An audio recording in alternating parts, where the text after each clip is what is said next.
blind buy or not to blind buy? That is the question. We don't do that here.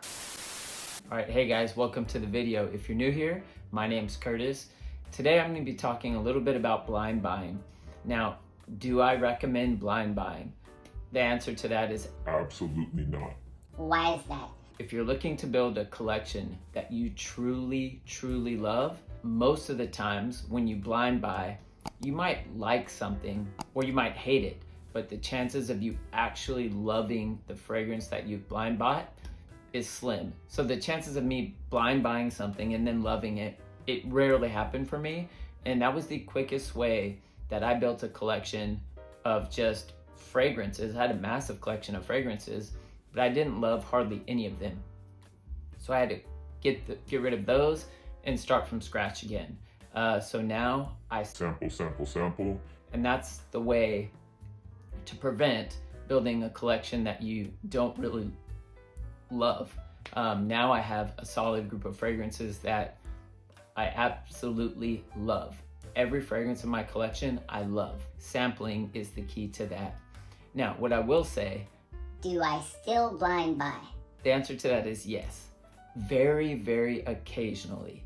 But I have done that, and today I'm going to be showing you 5 fragrances in my collection that are blind buys that actually went well. So if you're curious to see my blind buys that actually worked out for me, then let's go.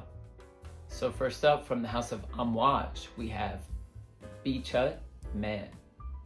Alright, so Beach Hut Man was a fragrance that I was so curious about.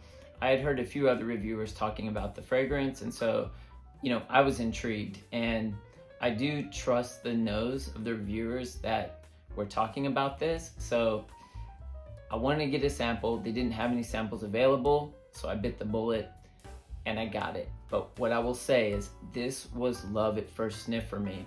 I really love this one. It worked out from day one, from first sniff.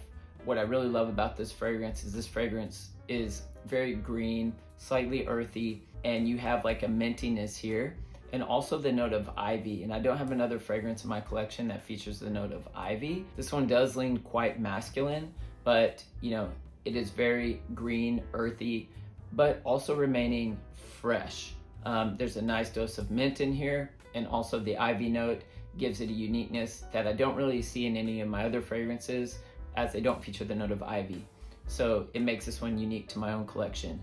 But what I will say about this one is this is beast mode to the max.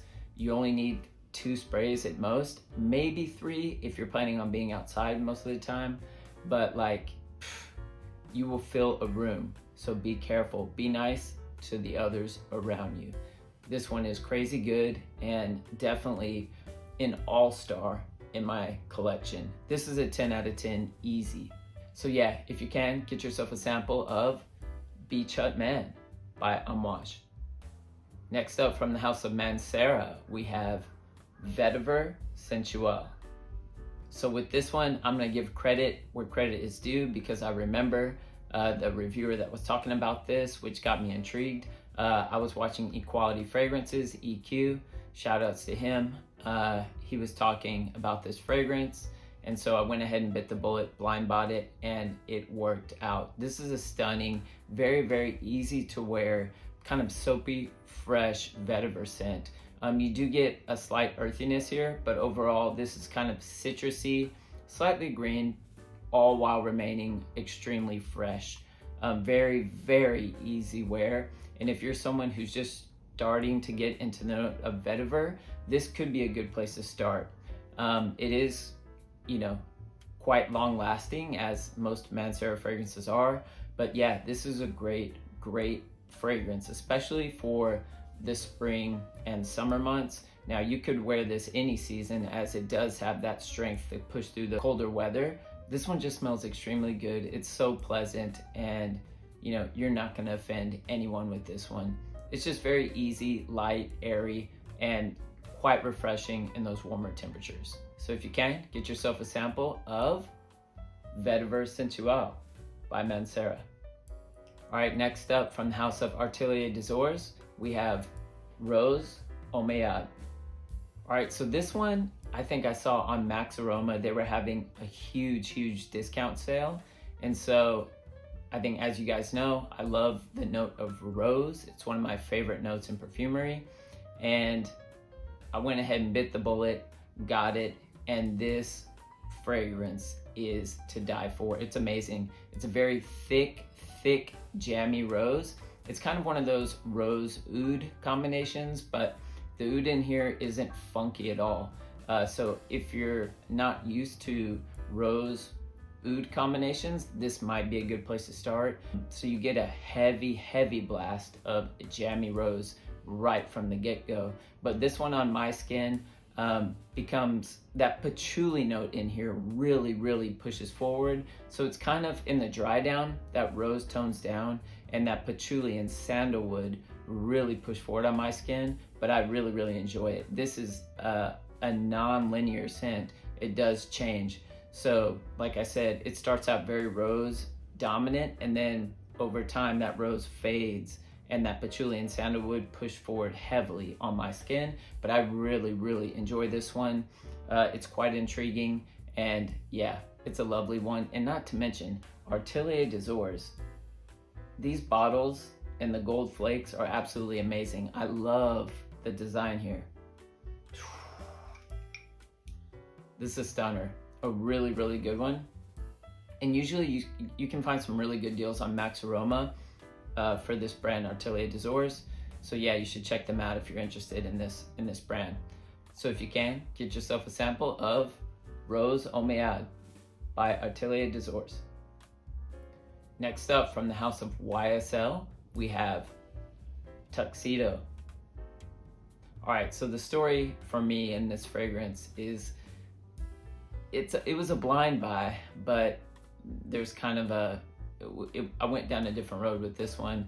It's a bit embarrassing to talk about, but what I will say is I had gone out, had a few drinks, drank a little too much, and then I went fragrance shopping, which for a fragrance enthusiast is a horrible idea. Because, you know, you're not level-headed and you're thinking, wow, everything smells amazing, because you are not in the right mind state. Well, I went, smelled this fragrance, and I don't really remember at the time what it smelled like. But, you know, basically that night ended. I woke up the next morning and this was in my bag. Yes, but what I will say about this fragrance, as I got so lucky, as this is a love for me. This one, basically, upon initial spray, is you get a heavy blast of violet leaf and citruses. And as this fragrance dries down, you get some ambergris and some bourbon vanilla that really start to push forward. It has like a freshness about it, but it is also very deep, and you can tell this is extremely well blended. And what I will say is, when I did wear this, it brought in the compliments. I think this is, I don't want to say mass appealing, but I will say that people do really enjoy this scent. But it is quite versatile. You can wear this in most seasons. I probably would stay away from this fragrance like in hotter weather, but you know, maybe cool summer nights you could probably pull it off. But if you live in a humid climate, I would stay away, as this fragrance is quite deep and rich, but it does smell quite opulent, and it's very well put together. So YSL did a great job with this line in particular, but it really is a good one, and I'm glad that things worked out with this fragrance. So if you can, get yourself a sample of Tuxedo by YSL. All right, and last up, from the house of BDK, we have Wood Jasmine.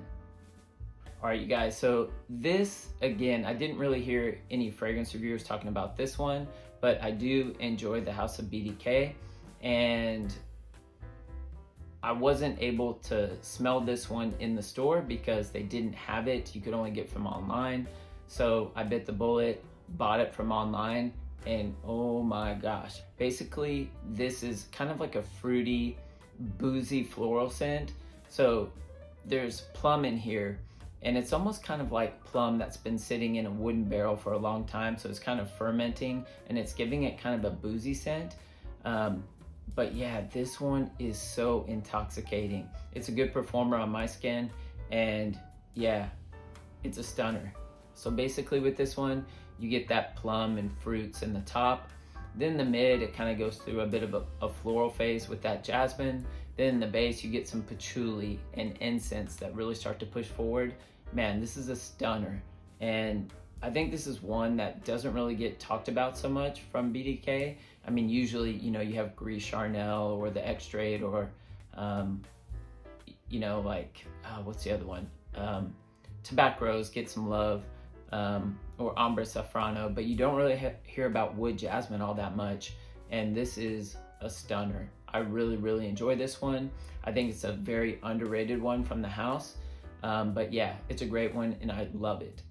So if you can, get yourself a sample of Wood Jasmine by BDK. All right, guys, so that's all I have for you for today. Don't forget to like and subscribe if you enjoyed today's content, and let me know down in the comment section, what blind buys have you made in your collections that actually worked out well for you? I'd love to hear about them. So I hope you guys are staying healthy and well, and I'll see you guys in the next video.